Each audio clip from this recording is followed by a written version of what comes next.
We start Ned 13 with Ned having a dream. However, he notes that he has had this dream 1,000 times before. Now, it's interesting to note the symbolism here regarding the crypts once again, as I've previously commented on the fact that the crypts appear to actually have been what may have actually been a grove of weirwoods, and the stone statues is representative of the dreamers that were once there who became stone amongst the weirwood roots.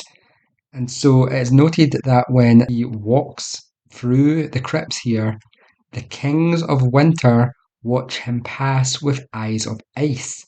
Now, both of these details imply to me that the kings of winter would represent the others who are known to have eyes of ice. The direwolves here are also being warged by these dreamers who live beneath the tree. The dream ends when Ned reaches the crypt of his father and brother alongside that of Lyanna.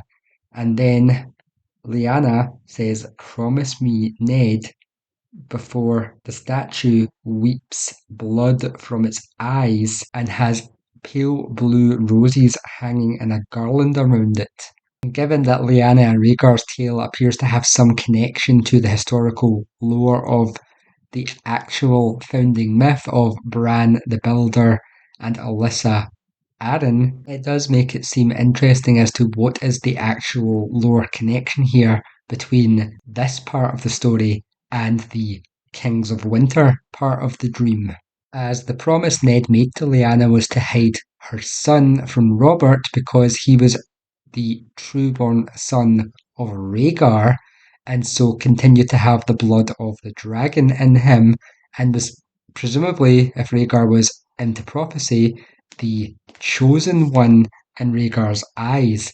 So this is why the icy-eyed statues here are growling at Ned. He is the one who has orchestrated the upbringing of the Saviour who they want to capture or kill, implying that Jon Snow is indeed very important to the future of this world and the story, which makes the prologue seem more interesting when you consider that Waymar is basically a allusion to Jon's story if he ended up becoming the man that he was originally going to become before the wall changes his ways. So the whole concept of the prologue shows us the others facing off against who would become the last hero. So Jon is indeed meant to be this last hero character in the story going forward. He is going to be Azor Ahai. The question is whether or not George is going to allow this to play out in the story or subvert it in some way. Now, Ned is summoned to Robert's chambers as Robert has returned from his hunt, and we discover that the moon is ripening towards almost being full, giving us an indication of where in a month this time takes place with regards to any other previous mentions of the moon that we see. And we also see that one of the Kingsguard, Boris Blount, guards the edge of the bridge inside of Maegar's holdfast, and is described in his white steel armour as ghostly in the moonlight, once again giving us a parallel between the Kingsguard and the others. Boris Blount is not the only Kingsguard present here, as we find that Sir Preston Greenfield and Barristan Selmy are also present, which gives Ned pause, as there is definitely some precedent to why there would be so many of them here, implying that the king may in fact actually be grievously injured or ill. And so upon entering the bedchamber, we find Robert abed with Cersei, Pycelle and Renly by his side, and it's clear from the evidence surrounding the bed that some form of injury has befallen him, as there is many blood-stained garments around. On examining Robert's wounds, it is indeed confirmed that they are going to be fatal and that he is basically on his deathbed at this point. And so Robert begins talking to Ned about his regrets and brings up Daenerys, questioning that it was by wanting her dead that the gods sent the boar to punish him, which is interesting as this could be taken literally, and so that would imply to us that he was indeed killed off by someone warging the boar, because of his actions, they needed to progress their plans. And he laments the fact that before this point he has not been smart enough to realise that out of all of his counsel, Ned is the only one to actually tell him no and steer him on the path of the right, while all the other counsellors just say yes to everything he wants and drive him astray. Ned is commanded by Robert to write out his last will and testament here and to proclaim that Ned will serve as Hand of the King and Regent until such a time that his son comes of age. Ned at this point wants to reveal the truth to Robert, but cannot bring himself to do so as he sees his friend dying and doesn't want to add more pain to him. However, he instead takes the initiative to scroll "my heir" on the document instead of mentioning Joffrey by name.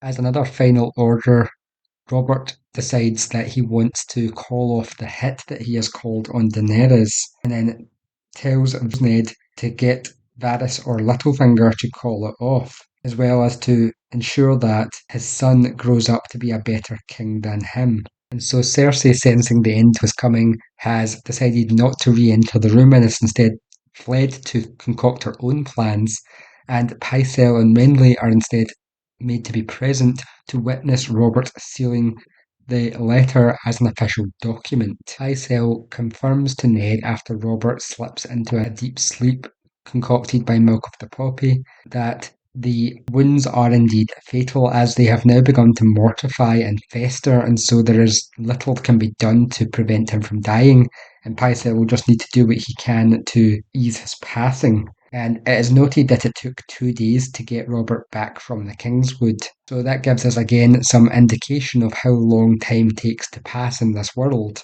We find that Barristan is beside himself for the second king that he has lost under his watch, and Ned has to console him on the fact that even the truest of knights cannot protect a king against himself. And so if they were commanded to stand aside, there was little they could have done to disobey his command. And notes that it was because he was so full of wine that Robert made the decision he did. And it's at this point that Varys pops up, having snuck up to the conversation so silently that he was not even heard coming, and questions who gave the king the wine, which is noted to have been given to him by his squire, which gives Ned pause as he recalled that Ned had recently been given 2 new squires who were both Lannisters. Ned commands that Varys undo the hit on Daenerys.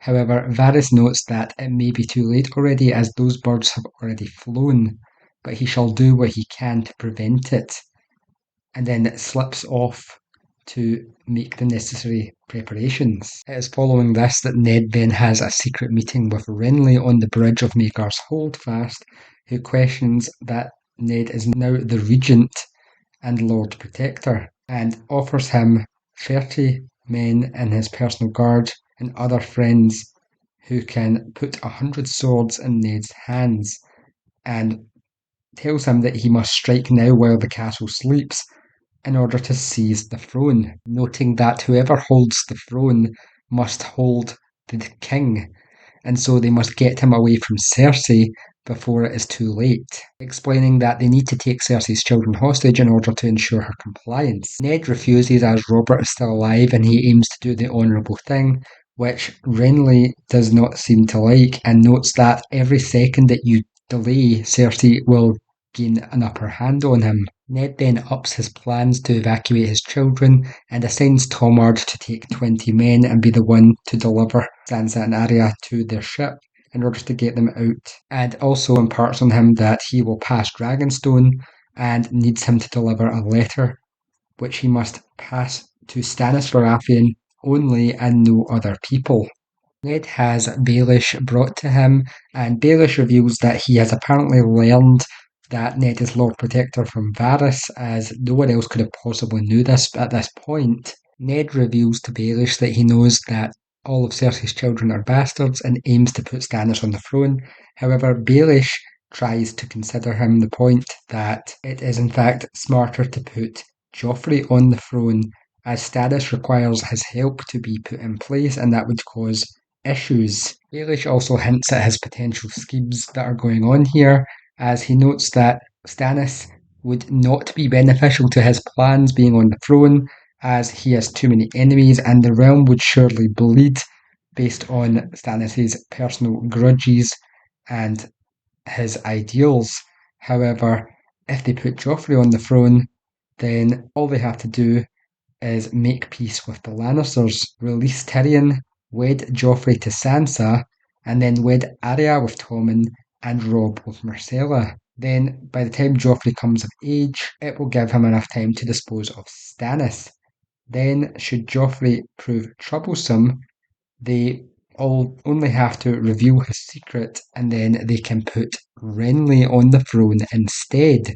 And given that Baelish later brokers the truce between Renly's faction and the War of the Five Kings, it seems possible that Baelish was always planning for this eventuality. Now, it seems that Baelish deliberately made these points in order to goad Ned and his honour, as when Ned questions that this is treason, he jokingly says he fears he forgot he was talking to a Stark, which he very much didn't, and then claims so it is Stannis and war then.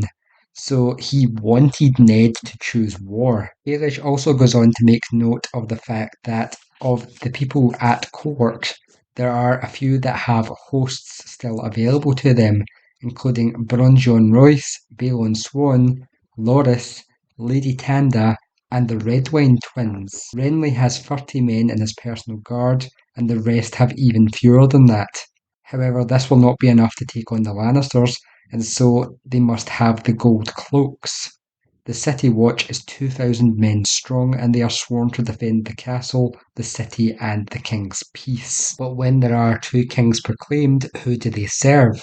Which Baelish points out is the man who pays them. And we should have seen this right from the start of her arrival in King's Landing, as when Catelyn first arrived, Baelish sends the gold cloaks to retrieve her. They are in his pocket. And so the chapter ends with Baelish claiming that he will buy off the City Watch in order to get them to ally with Ned. Showing us Ned's last fatal flaw here is the fact that he has put all of his trust and his success in the potential of Littlefinger betraying him, which we do come to see severely bites him in the ass.